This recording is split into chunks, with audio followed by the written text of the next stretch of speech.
This week's reading was all about scaffolding and how to support our online students. Throughout the readings, I was able to choose 3 top methods that I think would work best for me and my online students.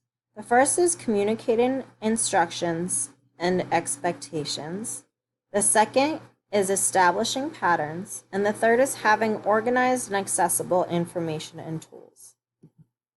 My first method of communicating clear instructions and expectation was touched on by almost all the readings. I chose a quote from Bates that says, "It is essential, right at the start of a course, for the instructor to make it clear to students what is expected of them when they are studying online, whether in a blended or fully online course."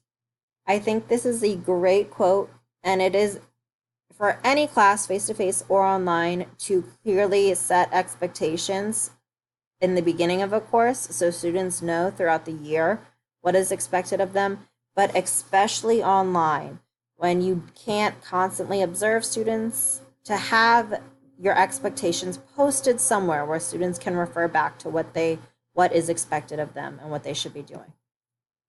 Again, people can't live up to the expectations that they don't know have been set for them. So in my face-to-face classroom, I have anchor charts of what is expected of them and our expectations for each subject. So online, expectations should be somewhere where students can constantly reference what is expected of them.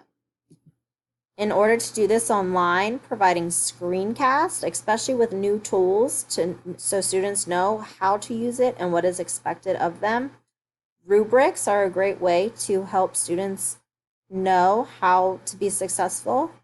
And providing models or exemplars is another way to give instruction and provide students with an idea of how to complete their process.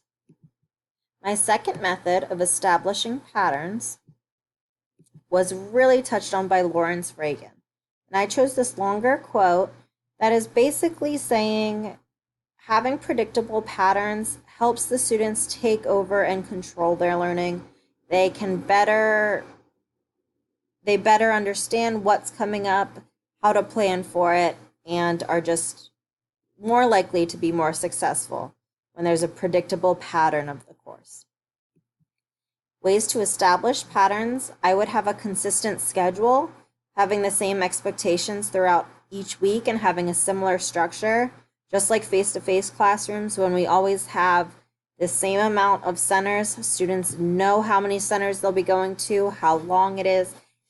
1 or 2 centers just might change a week.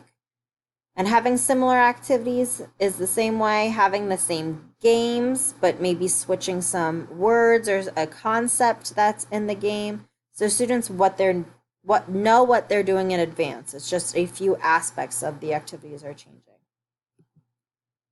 My third method of staying organized and having accessible information and tools was not so much mentioned in the readings this week, but I still think it's especially important, and I have some great tools that help me stay organized. The first is Symbaloo. It's an application that allows the user to bookmark different links and presents them as buttons in a small square.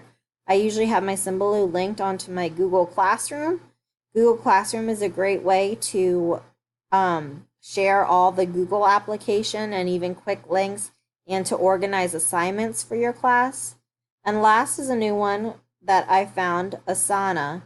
It's a great way to share calendar, due dates, and provide a visual representation for work that should be being completed.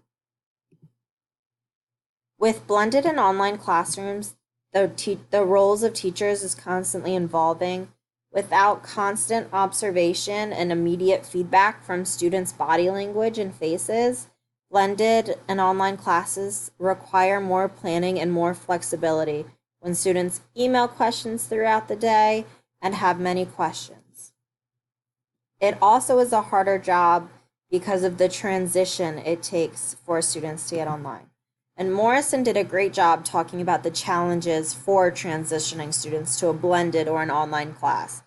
And because students are so used to face-to-face classrooms, there are a whole set of skills that students need to be successful online. And this quote here represents a ton of these. So again, just another set of challenges that online and blended teachers have is preparing them for these skills too. And here are my references. Thank you.